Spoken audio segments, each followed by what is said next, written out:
In my opinion, the major solutions that needed to be adopted for purposes of pacifying or pacifying Eastern Congo are more political than military.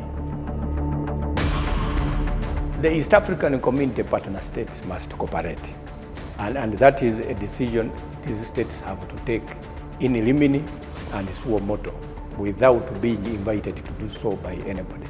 Anything less remains fetid, obnoxious, acrid, and that is something that cannot be condoned in the East African community.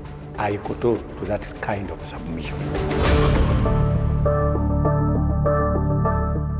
First of all, of course, this now has to be treated as an occasion for the region to showcase readiness to act as a stop center for business investments, particularly foreign direct investment, and recognition of this region for what it can be in consideration of opportunity cost and, of course, resource endowment in terms of the region. Rwanda has organized it in such a way that it is inconceivable for a country that has just been out of the pandemic, the manner in which the cleanliness has been observed by the delegates. I can tell you all the delegates have been with for the many activities we have been in, including the tours, and I think this goes beyond preparation for CHOGM, and I think this is preparation of the country for anything beyond CHOGM. It is eternity preparation. I can guarantee you that in 10 years' time to come, if the speed at which Rwanda is developing continues uninterrupted, Rwanda is going to become either a blackboard or a whiteboard on which substantive science of economic growth for the African countries is going to be taught from. The issues were not resolved, but what you can talk about is that there are indicators of possible resolution of the issues. And what the parties need to look at, particularly Uganda, because it was their choice in the process. And you remember I have often said it point blank, that you do not look at the border closure, but you must look at the objects that made it a logical necessity to be closed. And when you look at them, of course, the guilty party was Uganda. Now that contact was established using General Muhoozi, achieving on the details of discussion is what must be left out for consideration. And if the moment those are done, because of course there are physical borders open, but we still have internet borders closed. And I cannot access, for example, media sections from Rwanda. I cannot access them easily in Uganda. That means there is a digital border that is actually closed. The internet border is still closed. So we need to achieve on all of those. It is possible. I have told you that I look at indicators of possible solution. The indicators are there is public display of contact, public display of camaraderie between the two countries, or at least the leaders thereof. That now needs to be accompanied by display, even privately, of for example, Uganda withdrawing from establishing some freedoms to dissident groups like the RNC. They do not have now to be still given the ability, capacity, and the freedom to move the length and width of Uganda. The moment those now get achieved, then I can safely say that we will get towards the permanent resolution of the conflict as it had existed. Of course, I got isolated. I got isolated because of those positions that I hold by many sections of the people, including my own colleagues in parliament. They really think I am not nationalistic enough as to defend the wrong things that my country is doing. You see, people forget the definition of patriotism is clear. A patriot is that person capable of saving his own country, even from his own government. And for me, that is how I understand it. You must be able to save the country, even from your own government. That, for me, is the true definition of a patriot. And for me, that's what I am. When my government is wrong on an issue, in order to save my country from it, I must point out the wrong issue. You do not find me capable of condoning recruitment of some force in my country, recruiting people that look like me, for example, and beginning to contaminate the same with those that I think killed those that looked like me. In my opinion, I did not even make those statements to anyone's benefit, but to mine, that this has to be stopped immediately. A lot of our people did not address the reasons for the border closure. They always addressed the closure. And when you begin with only that, then you miss out the proper point for discussion. Of course, security forces also trailed me. I got a lot of threats. The president came out and openly called me a Rwanda. In my opinion, which was not even abusive, because he's not alone. Even Dr. Bote called him a Rwanda also. So maybe that thing of calling people Rwanda is located in the State House, because he's still using the same State House. So I am telling you that it is okay. I would be, even if I would, for example, die, I would have died a very happy person if on my deathbed I have raised somebody that can cry, stand up, and strangle my killer without being paid. In my opinion, for me, that would now be a happier death for me. So I do not regret what I did, and I will partake of the circumstances that are continuous, by the way. To me, it looks and begins to sound like a figment of a fertile imagination that President Museveni can leave power. He cannot give it to anybody, not even his children. So, not even his wife, but a lot of figments are generated, and a multiplicity of angles are generated for Ugandans to discuss. I have avoided the discussion of that nature. I am only discussing it because it is a question you have posed.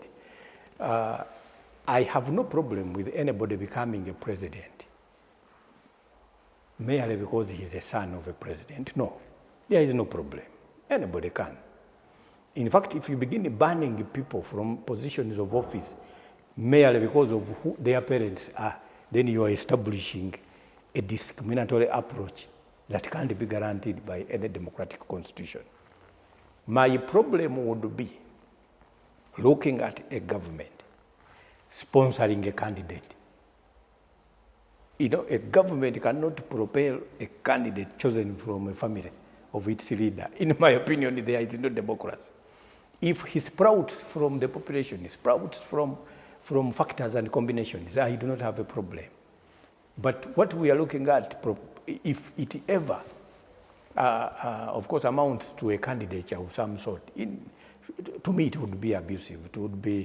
It would be rather groggy and preposterous that can be established in this century.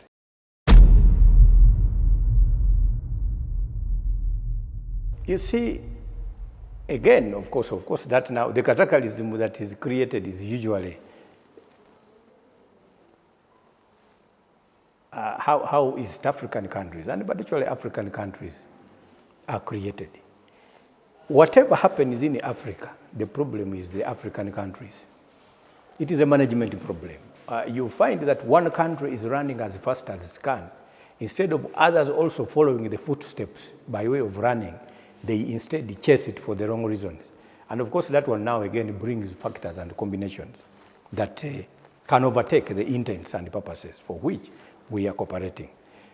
We need to sort out all of those traditional upheavals to development, and that is particularly peace. Peace is something that should never be a clamor for by the people. This must be guaranteed because it is the beginning of anything that we can aspire for. Countries in this century should never be talking about the aspiration to obtain fundamental rights to investment, rights to settlement, rights to, it is full, it is laughable. When you look at the East African community, I thought that the cooperation procedure that should have been followed would not have established Article 13 and 14 in the Common Market Protocol. Because those two articles, again, reserve the land to continue to consistently be a matter that should be handled by individual independent states. Now, what is the essence of cooperation? You are four limbs of integration, which ultimately then may lead to a political federation. Then you must also think about land as one of the cooperation factors. It must be a cooperation area.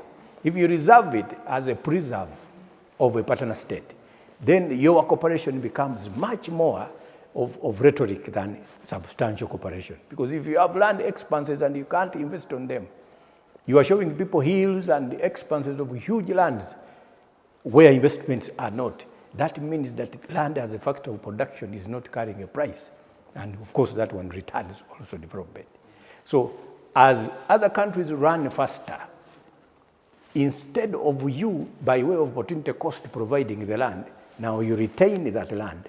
Instead, you are pulling back what you otherwise would have been committed growth. In my opinion, the major solutions that needed to be adopted for purposes of pacifying or pacifying Eastern Congo are more political than military. A military solution usually at the subconscious level of the brains of those that are going to deploy the forces shall be to defeat M23. Now, in my opinion, again, they are failing now to look at the objective reasons that made it a logical necessity for M23 itself to be created. Why am I talking like this? Look at the formation of a rebel group, for example.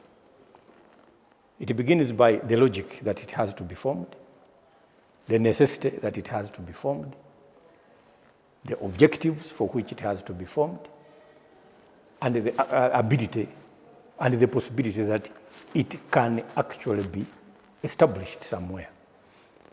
When you look at a country and all its rebel groups targeting it are not within the country, then that means in terms of governance, that country knows the corners thereof.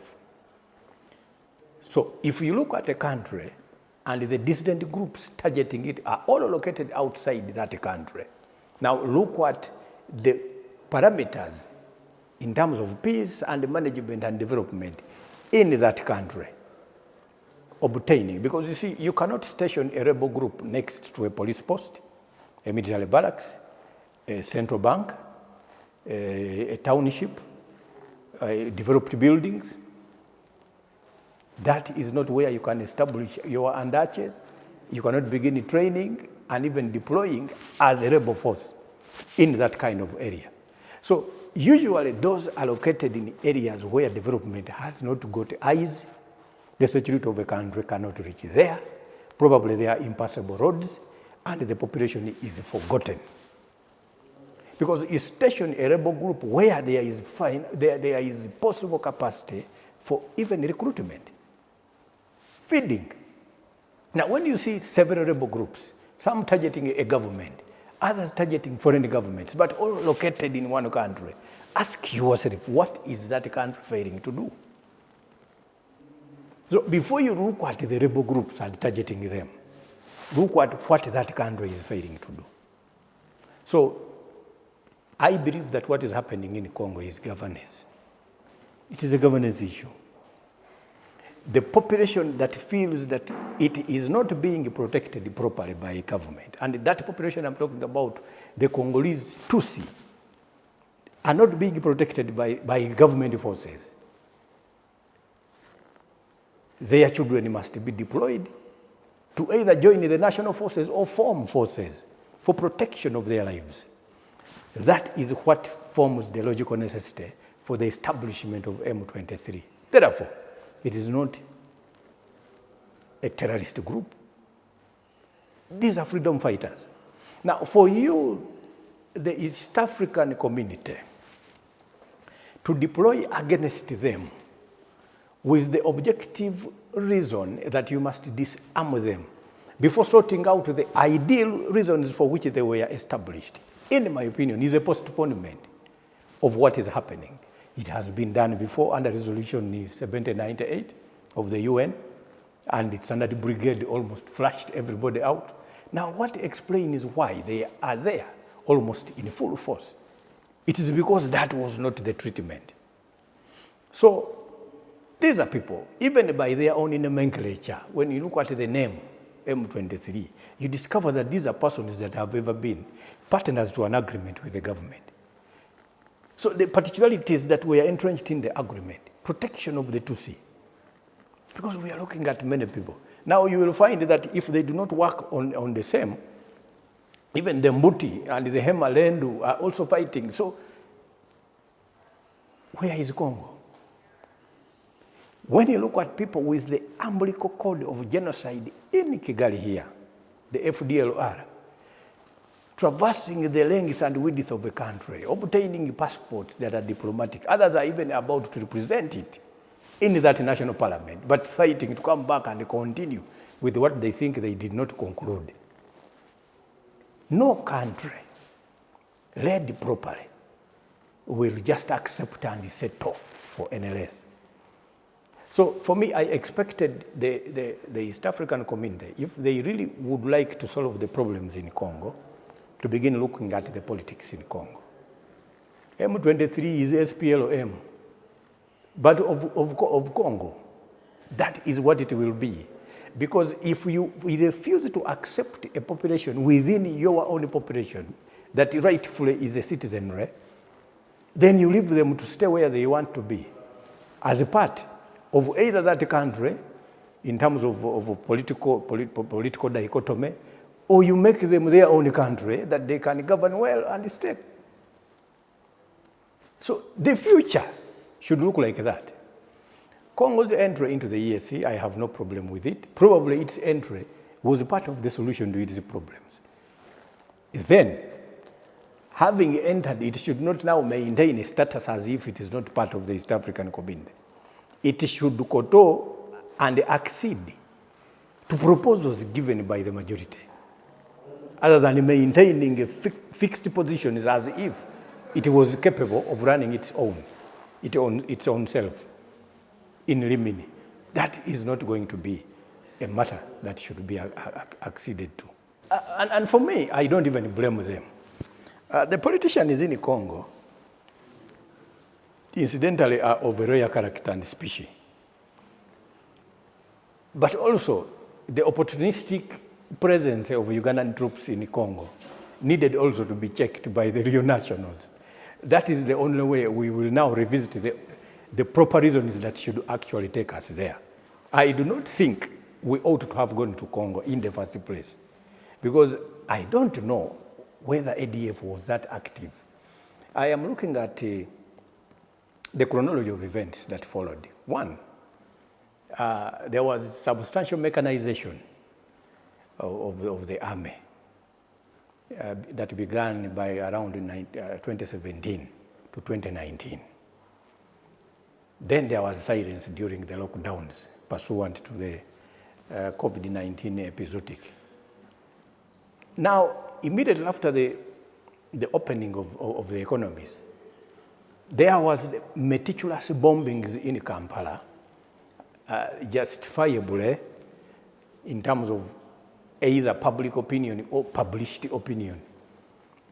Because you see, the two are different, and sometimes it is very hard for you to determine the difference between the two. it was ADF administering and masterminding the bombings, to the extent that then agreements that almost seemed already had been drafted and agreed upon were signed for deployments by way of hot pursuit into Congo. Now that meant that, of course, there are joint operations between FARDC and UPDF. In my opinion, that looked like a movie, which definitely has to come to an end, because reality indicates otherwise.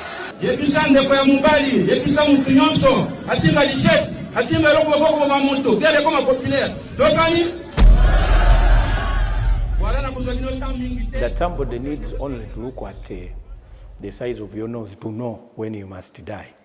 In my opinion, that hate speech, that it is now okay and better that there are several media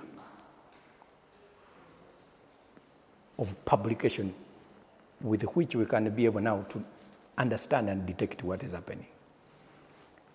Probably a bit different from what used to exist here during that period of 92 to 94, because we did not have social media that was as active as now.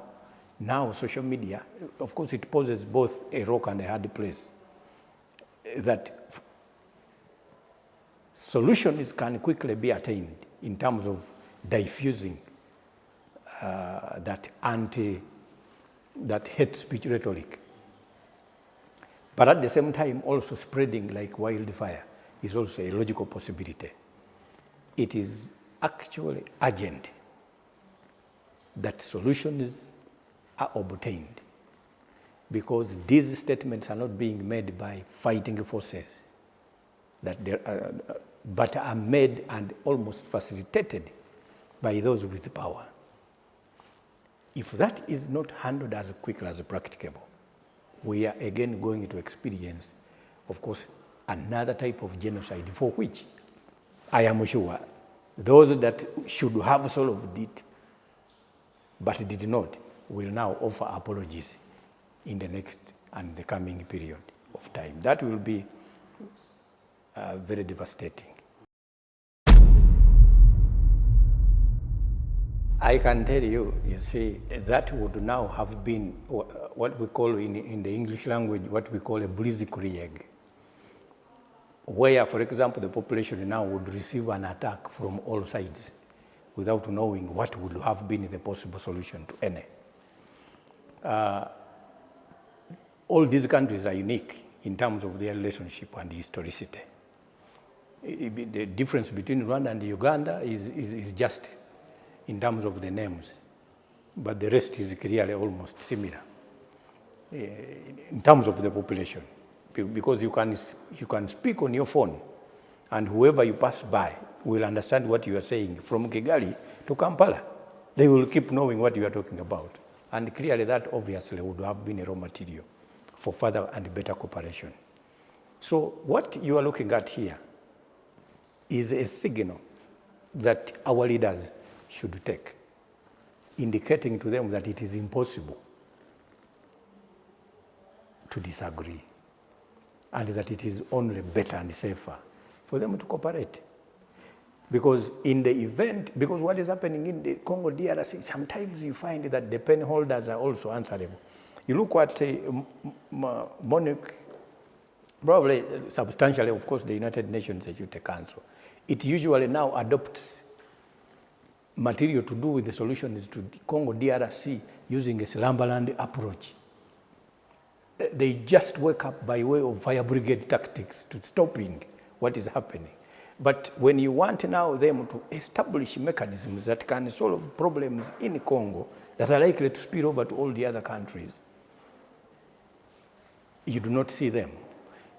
When the genocide was administered here against the Tutsi between 1992 and 1994, I do not see a record of participation in terms of trying to give solutions by the United Nations. It has taken us, I don't know how many years, for them to realize that actually they were wrong. In fact, we even struggled against a competing ideology of denial. And you can imagine. So in my opinion, our solutions are not located outside East Africa. They are located here. And this is what we must do. But we must rid ourselves of any opportunistic tendencies if we are to solve these matters permanently. Give me a big round of applause for Honorable Mukasan Mbidde in the building. Woo-hoo. Hello, sir. Yes, how are you, sir? I'm okay. How are you? Splendicious. I think everybody has got a craze of some sort. Others are drunkards. Me, I don't drink, I don't smoke. Others are engaged in all sorts of, others enjoy a lot of things. I don't watch football, others watch football, others watch movies. Now, for me, I think I had a craze of the English language right from secondary school. Because it is not something that I have, for example, woken up and began using.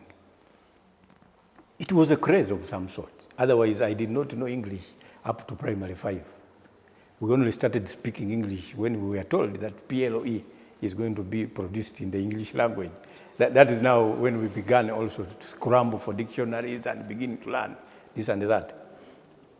We had a group of majorly 3 people, and we used to call ourselves the dandified in secondary schools. Now, during my secondary school, I became the chairman of the debating club. So it was just a crazy moment. I would be referred to in terms of nicknames pursuant to the kind of words I would use during debating competitions. At one time, I even won a debating competition in one of them, the districts, Masaka district. It was bigger than what it is now. It has been demarcated, of course. Now every village is about to become a district in Uganda for several reasons. So that is where it began from. We would read everything, including dictionaries. There was only one we would not access, and it was referred to as the Black Slow Dictionary. And they told us that one, when you become lawyers, you will read. Now, when I went to Makerere, I discovered that actually the former guild presidents were those that were synonymous with such obscure kind of words that would be used. I just laughed because I knew then I was going to become one. And indeed I did. So I was voted for by those that did not understand what I said. And that is when I became guild president of Makerere University. Because I can tell you, I would speak for 10 minutes without anyone picking a word of what I have actually meant. So they voted me for promising them what they don't know. So, so those were the crazy moments we used to have. I used to be referred to as dogmatism, consanguinity, all of the things that I used to use during my secondary and primary school. So it is some time back. But also, people must know the reading culture needs to be overemphasized. Because what we are speaking, what we are using, they all exist. We come from countries where if war broke out and looting was accepted and allowed, all bookstores would not be looted. And you would ask the looters why you have not broken that, and they would tell you there is nothing there, just books. Now, we must now make sure we introduce a culture of reading. This generation is lucky that everybody reads over 10,000 words a day because of the influx of WhatsApp. So everybody reads every day. And I can tell you, I want you to envisage a situation where WhatsApp and the internet had not existed in the 90s. Those that did not look at physical newspapers never read at all. Now, here we are referring, even traditionally, we think that the old will be able to, they are possessed of the necessary wisdom. They can tell you what existed because they were there. But how do you know what has existed if you've not read about it? So we have people who will actually make very, very idiotic old men and women in the future. They will not know what to tell their children because they don't know what it is. Traditional people even ask ancestors for wisdom. Now, if you died without it, which kind of wisdom will you give when you are dead? So People must now be given the culture of reading by getting challenged that there exists what they don't know, even when they have degrees.